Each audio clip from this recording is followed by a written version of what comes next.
Hey guys, Realtor Adele, your favorite realtor and investment property strategist. Let's dive right in with September housing market report. We'll take a look at what's happening with home sales, housing inventory, home prices, and of course, what good is any of this without taking a look at inflation, since it is the root of everything that we're dealing with right now.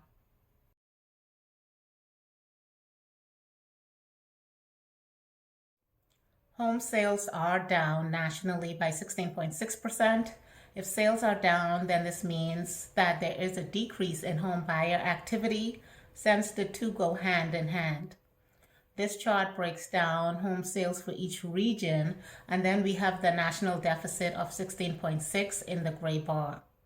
The main reason for the deficit is that since home prices continue to increase, although at a slower pace than a year or so ago, due to the lack of affordable homes combined with low inventory and high mortgage rates, sales will naturally slow down, since buying a home right now has become unaffordable for the majority of prospective home buyers.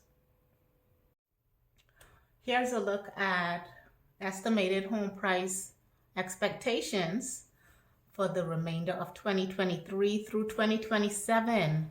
As you can see, home prices are increasing. I'm not sure if you're in the market to purchase and are actively looking.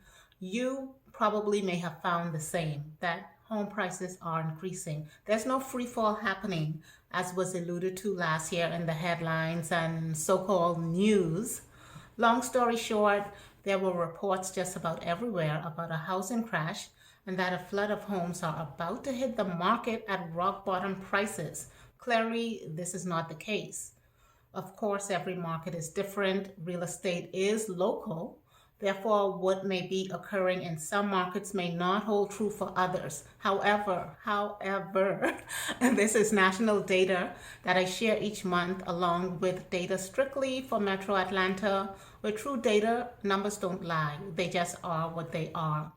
I'm going to take a pause and say that if you're able to purchase a home and the numbers work for you, do so. Doesn't have to be today or tomorrow, but once rates stabilize, buying a home should be a strong consideration if you don't already own a home. We'll continue the conversation on the following slide to find out why.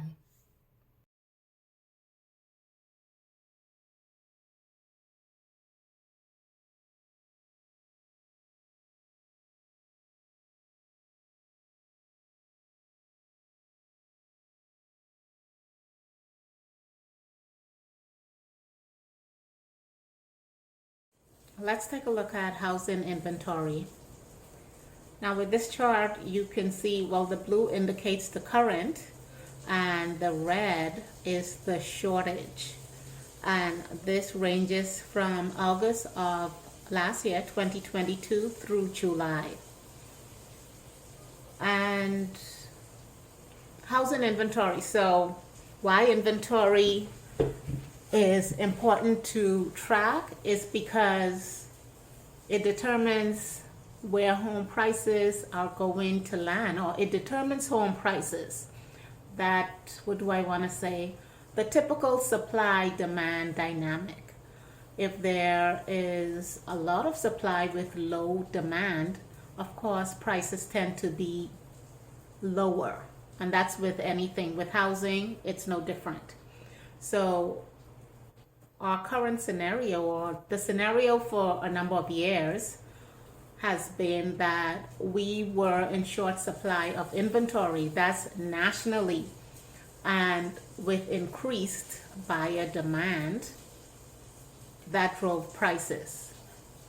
And the following slides will break this down more. Now, on top of that, I want to mention a few things. So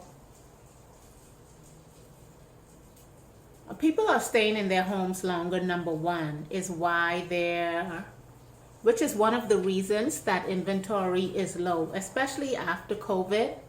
And of course, we're all using our homes differently, working from home, etc.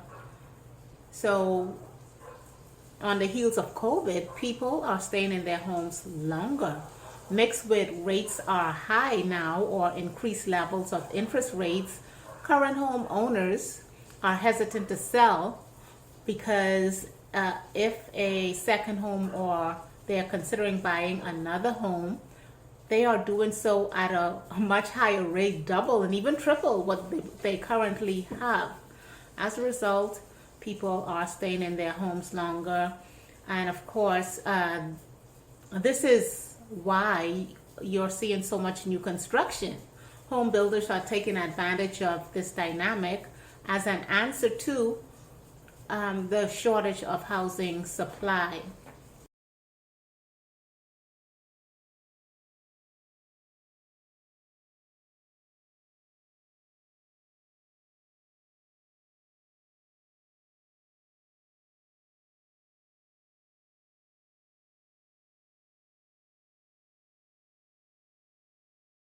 This chart shows inflation and its relationship with the 30-year fixed rate mortgage.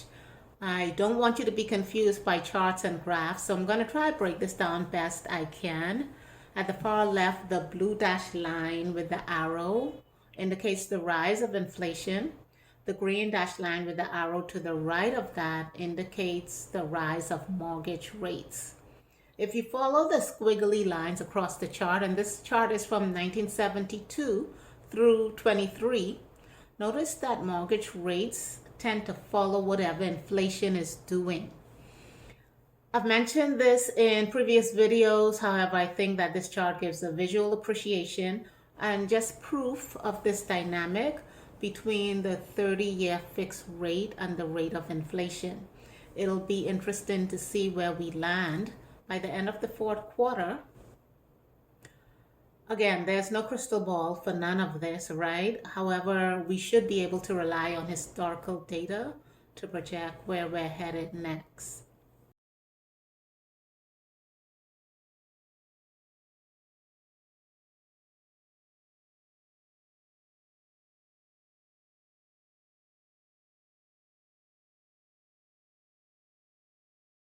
Let's take a look at housing market trends for the Metro Atlanta area.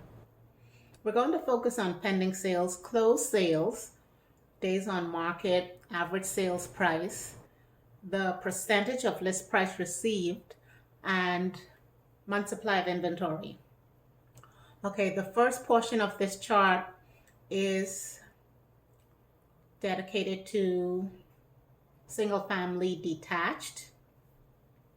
And we can see the pending sales for August were 3313. The actual closed sales were 3848. Now, when we see more closed sales than pending sales in a given month, that's due to the fact that there were transactions that were under contract in the month before, so in July, and then they closed in August. Days on market 25, average sales price 551, 535, percentage of list price received 99.3, month supply of inventory 2.3 months. For the residential attached, that is condos and townhomes, the pending sales were just over 1,000. I'll call it 1,100. Closed sales were 1,151. So again, we have more closed sales than actual pending. And I gave that explanation already. Days on market 27. Average sales price 397, 445. Percentage of list price received 99.4. Month supply of inventory 2.3. So there are some similarities with the single family detached and the attached, and those include the month supply of inventory with just over 2. So a balanced market is considered 6 months supply of inventory. I like to call it probably anything that's touching 5. However, in this scenario, we can see that we're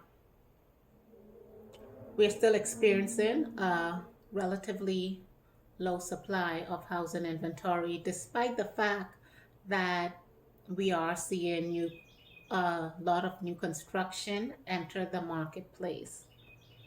Another similarity, the percentage of list price received, which means that sellers are receiving almost 100% of their asking price. Despite the high interest rates, let's not forget that. What else do I want to mention? I think that's about it. So if you take a look at these numbers and just, I guess, general comparison for national, this was what I was referencing. Real estate is local. Wherever your property of interest is, get the data. Get actual data from a real estate professional in that local market.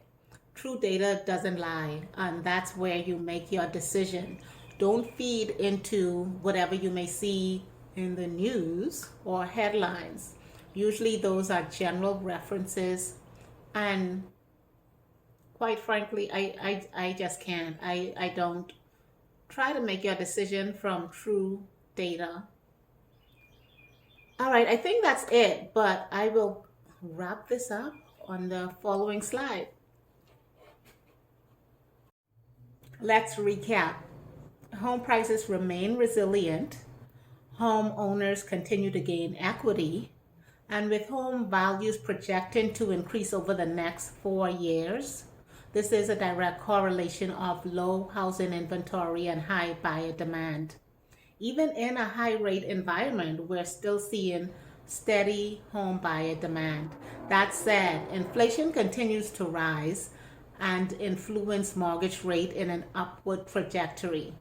I know that I may sound like a bit of a broken record on these monthly reports. However, as we review housing market data and home buyer and seller activity month after month, it allows you to keep up with real estate trends, and hopefully you're able to confidently make an informed decision whether you're buying, selling, or investing in real property. These are life-changing decisions.